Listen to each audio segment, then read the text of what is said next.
The main strength of those grape varieties is the reduction of around 80% of treatments, so the use of pesticides and fungicides. The reduction of the use of tractors, so it means less fuel, so it means less emission of CO2 and less compactation of the soil. It means that the soil remain rich of oxygen, remain fertile, because the more you go through the field, the more you compact the soil. And this is a very big issue for the quality and vitality of the soil. So overall is a great reduction of the CO2 emission and more vitality for the soil and the entire environment.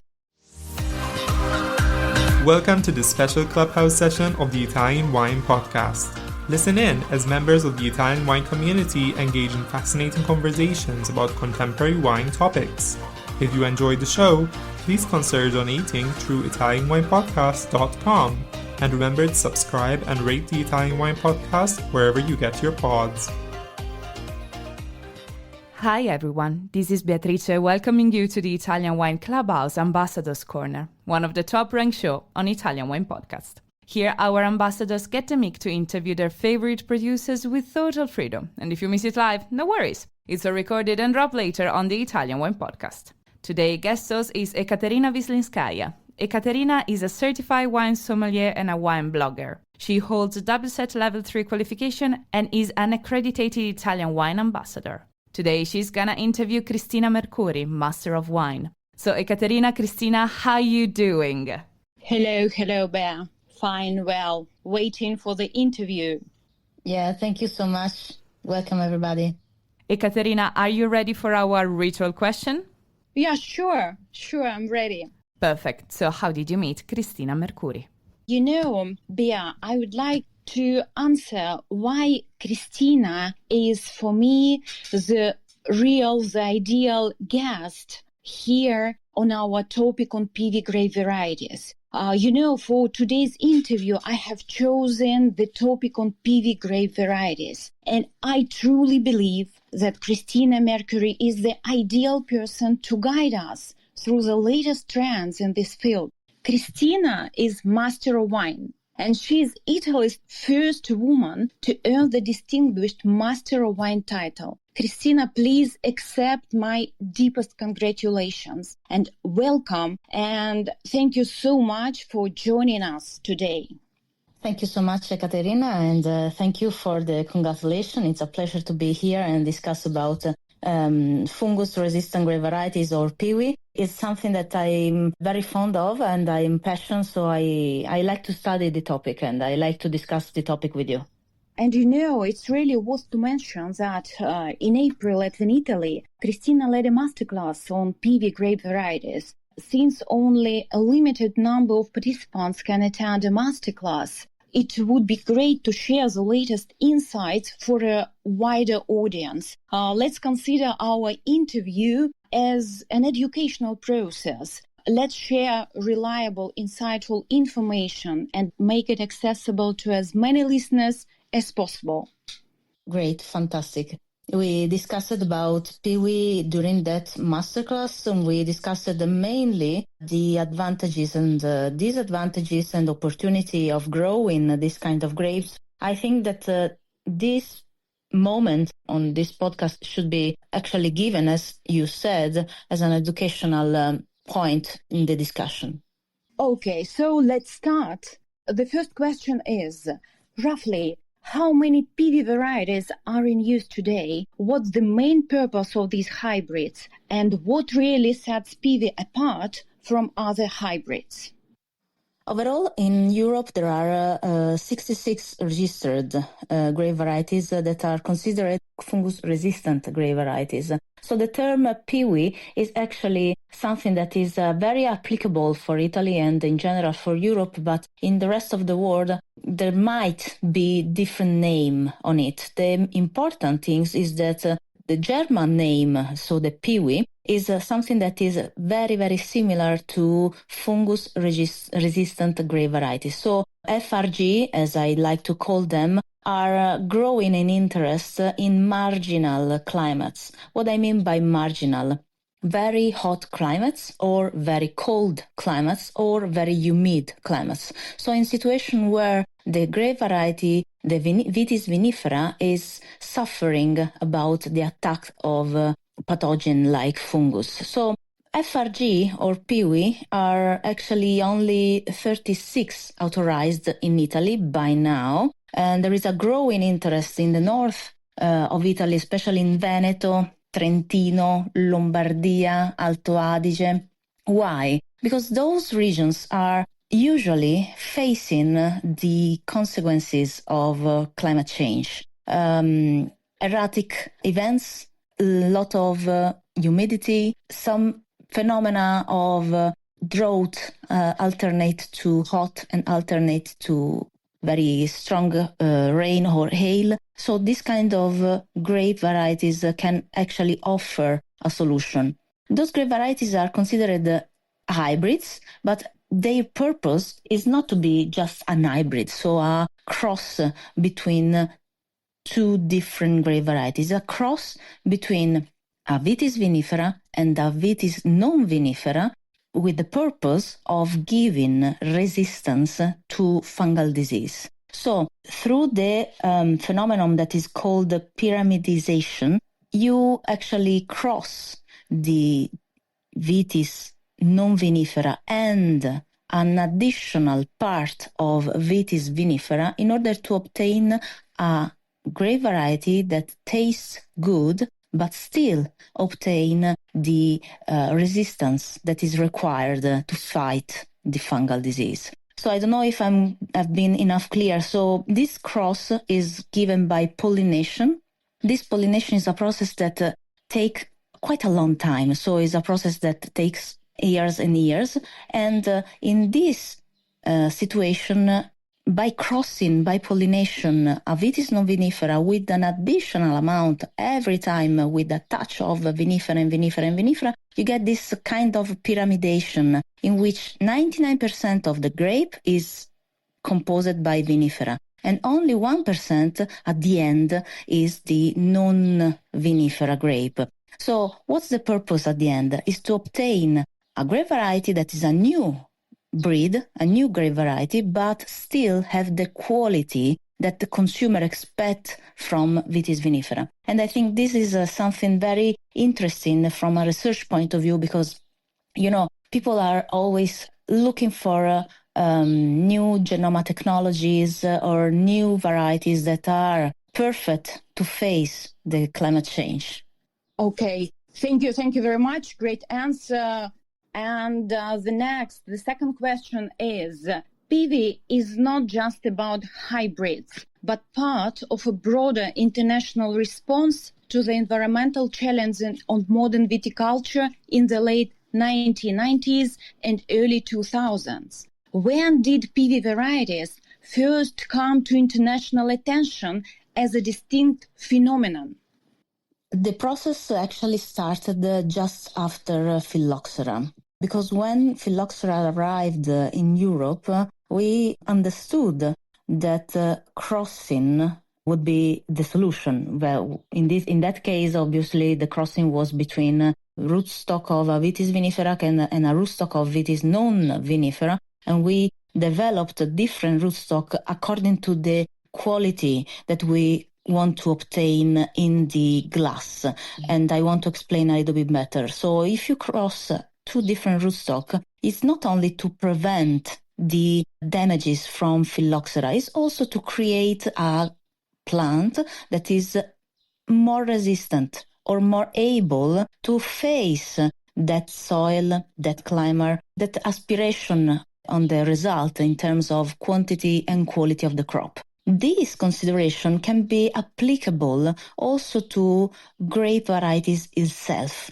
So, actually, if we go back to the studies during the very early 19th centuries, we see that especially in Germany, France, and the north of Italy, we started the first breeding by pollination. And the very, very first varieties that were registered were Solaris, Regent, Bronner, Johanniter, Sauvignon Gris.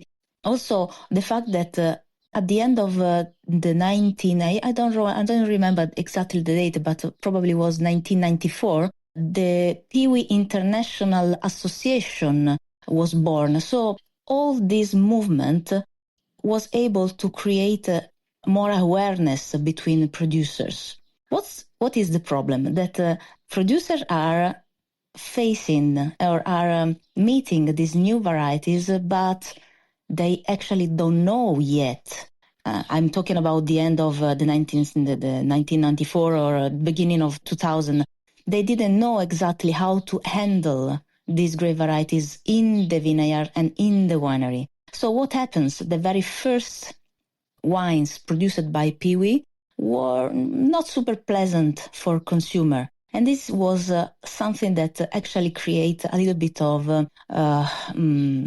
doubt from consumer acceptance. Fortunately, the ongoing research, not only on pyramidization, so the fact that now PIWIs are more and more in line with vinifera standard, but also the way we treat them in the vineyard and in the winery create a profile of the wine that are actually delicious. And this is proven by all the activities that PIWI International Association is doing in communicating them, and also the act of, for instance, Fondazione Edmund Mack in Trentino, that every year created this kind of festival, this kind of rassegna is called in Italy. So it's a moment where critics, journalists, and other producers are tasting blind all the sample of wines that are on the market, and actually we are getting in a standard level that is actually outstanding now. But now we are in 2026, so 20 years has passed. PIWI category is still a young category. So the beauty of that is that starting from the beginning on 19th century up to now is just roughly 100 years. We made a huge step forward in creating the quality of these wines. Thank you for your answer. That's absolutely awesome. And Cristina, what is the Achilles heel of Vitis vinifera, the noble Eurasian vine, compared with other Vitis species? And how did this vulnerability lead to the breeding of resistant hybrids and eventually to the rise of the international PIWI movement in the early 2000s? Yes, as I said before, the Achilles heel for vinifera is the susceptibility to fungal disease, especially Plasmopara viticola and Erisiph necator. So those are the agents of downy and powdery mildew.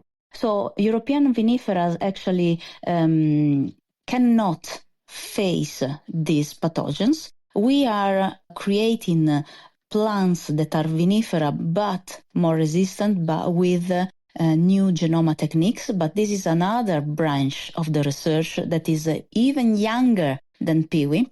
What we started, as we said in the beginning on the last century, is actually understanding why Vitis vinifera was not strong enough against fungal disease, and Vitis non vinifera, on the contrary, was resistant. So during these studies, we understood that crossing by pollination these two categories actually would create a third hybrid, so that is fungus resistant. And this is something that actually create the movement of PIWI in Europe and in the rest of the world.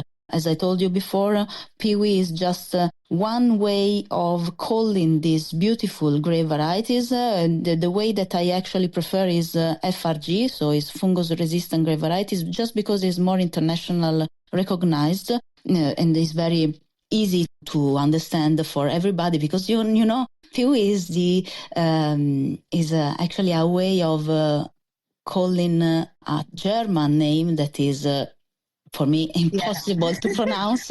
And for me too, and I even write it for me that PIWI is Pilzwiderstandsfähig. Oh my God!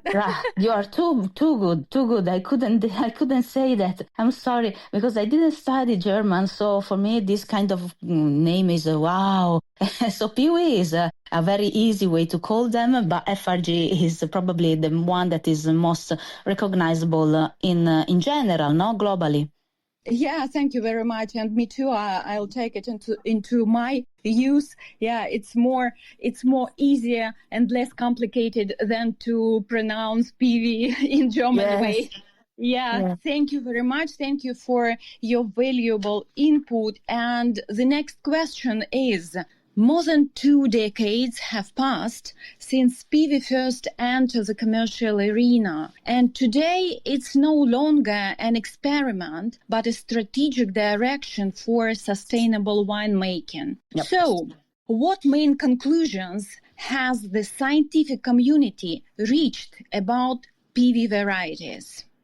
In the last few decades, we actually understood with a lot of scientific studies that I read, and they were so fascinating. The main strength of those grape varieties is the reduction of around 80% of treatments, so the use of pesticides and fungicides, the reduction of the use of tractors, so it means less fuel, so it means less emission of CO2 and less compactation of the soil. It means that the soil remain rich of oxygen, remain fertile, because the more you go through the field, the more you compact the soil. And this is a very big issue for the quality and vitality of the soil. So overall is a great reduction of the CO2 emission and more vitality for the soil and the entire environment. Also, from a more chemical, but let's say in the winery, there are other strengths. Because I reduce the numbers of treatment and I reduce copper and sulfur, I have less copper on the skin. So when I ferment this grape, the overall perception of the aroma in the nose will be more pure, more pristine, and in general more open, more aromatic. And this is something that is interesting because you see there are some producers that deal with the vinifera grape varieties and tend to wash their grapes before fermenting. And this can be considered weird, but in a certain way is a way to open the nose more of the wine. So to have a more open up nose, more aromatic, more intense.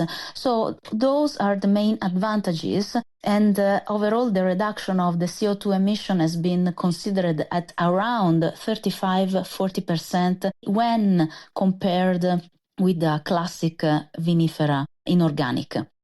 Given that, there is an overall strength that is considered financial because you have less cost connected with vineyard management, vineyard treatment, vineyard use of fuel, etc. So all those advantages are actually very strong. There is something that is a weakness because the cost for a nurse, for a very young plant of a PIWI grape, for a fungus-resistant grape, is almost the 3 times the cost of vinifera plant. This can be a weakness or a disadvantage, but if you consider the long term, because when you plant vineyard, you have to consider in 5 to 10 years, the investment you do at the beginning that is higher, 3 times probably higher than a normal vitis vinifera, is obviously returned earlier because of the advantages in terms of less expenses you have during the year of the growth of the vineyard. So all these are advantages for an agriculture standpoint and also vinification standpoint. There are also disadvantages or weaknesses. that those grapes are still quite young as a category, and still producers are trying to understand how to improve the quality. As I said before, the quality now is really, really high, and we tasted during a masterclass at Vinitaly, and we proved that the quality was high, but we still deal with some producers that, I don't know, it's difficult to understand everything after only 20 or 30 years. We are talking about plants, so we have to understand them. I believe that in the future, more and more papers will be released. Now there are two very important papers that has been released during the last 5 years in order how to deal with those grape varieties in the winery. But I expect more and more papers will be released in how to get the maximum quality expected from this grape variety in the vineyard and in the winery. Thank you, Cristina. And I see the PIWI revolution is just ahead. Thank you, brilliant. How you could understand such things, just wow, thank you very much. And the next question is, let's focus on Italian producers. When did Italy start working with PIWI varieties? Who were the pioneers? Which producers helped move the category from experimentation to real vineyard plantings? And after Vinitaly 2026, what do you think was the key PIWI wine trends? I think that the starting point and the pioneers were in Alto Adige, Veneto, and Friuli, more or less. Now Lombardia is following, and other regions of Italy are following, but the very beginning was there in the north of Italy, especially with the Solaris, Johanniter, Regens, etc. So also because San Michele all'Adige, so the Fondazione Edmund Mach is in Trentino, this Fondazione is actually breeding new PIWI varieties. We understand that those regions are pioneering. Talking about producers, I think Terre di Ger, Pizzolato, Le Carline, Niedermeyer, and many others in those regions are dealing the quality of these grape varieties, and we proved them in the masterclass. Also Lavis, also Lieselhoff, Ceste, Nuove Lune. There are many producers that are very talented. I think the outcome of that masterclass was that the style of PIWI is absolutely something that is fresh, driven by high vibrant acidity, driven by pristine fruit and florality, and in the wines that are very well made, you recognize the parents that were used to create the hybrids. So, for instance, in Solaris, or Bronner, you recognize a little bit of Riesling, you recognize a little bit of Pinot Gris. It's beautiful to create a new variety that has naturally complexity and naturally vibrancy and naturally a slender profile. That is the style that actually consumers are looking for now, because they want contemporary wines. And so PIWI are for sure getting this point. Thank you very much for your valuable input. And the last question for today is it fair to say that PIWI varieties are the future of viticulture and not just a passing trend? It's not a passing trend at all, because we consider that the last 100 of years of study cannot be reduced to just a passing trend. If we consider this kind of grapes like the only future, no, I don't think so. I think that the beauty and the richness of offer is the key resource for getting a real wine business that is valuable. So I think that the variety of offer and including these grapes as a niche in the future, or including them actually to prove how producer can face climate change, including these grapes in blends, for instance, in IGT blends or in other kind of production, is something that will keep staying. I think that also the research on new genoma techniques that will be probably the first results will be visible in 10 or 20 years, will be something that will be used in the future. So I think that the future of wine in general is something that is more concerned about the problem of climate change. And the beauty of producers is that they are conscious of this.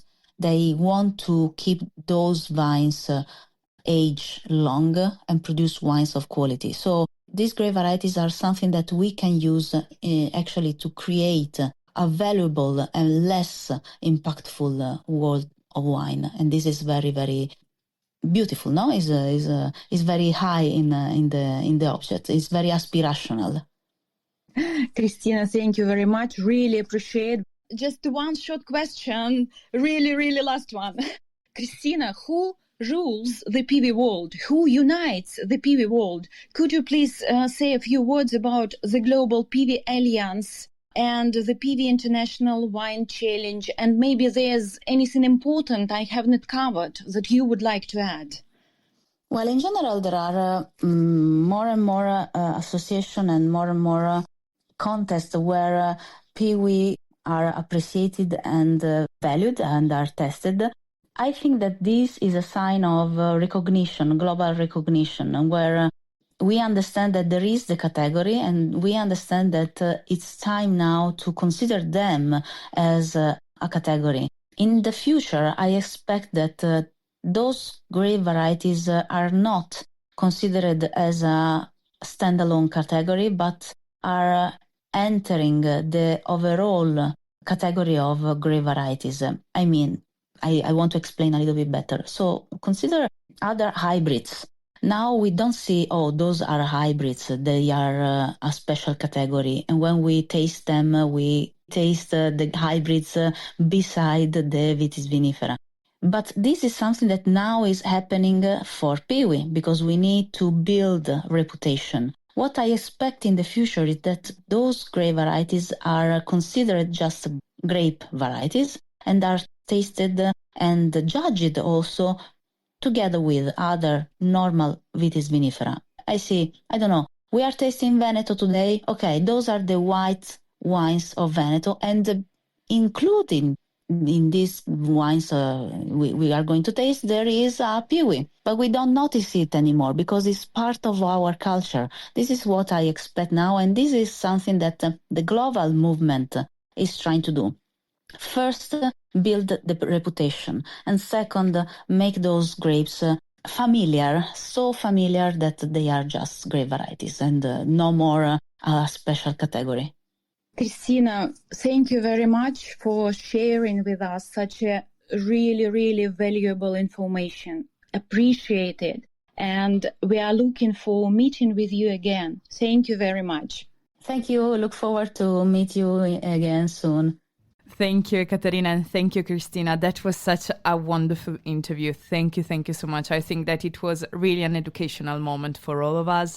Thank you so much, guys, for spending time with us. To wrap things up, for those who are interested to participate, just send us a DM through our Instagram or mail our Italian Wine Podcast producers at info@italianwinepodcast.com. Thank you so much, everyone, for listening in, and thank you so much again, Ekaterina and Cristina. And this is a wrap from Italian Wine Podcast. Ciao, ciao! Ciao, Bye. ladies. Thank you. Bye. Listen to the Italian Wine Podcast wherever you get your podcasts. We're on SoundCloud, Apple Podcasts, Spotify, Himalaya FM, and more. Don't forget to subscribe and rate the show. If you enjoy listening, please consider donating through ItalianWinePodcast.com. Any amount helps cover equipment, production, and publication costs. Until next time, cin cin.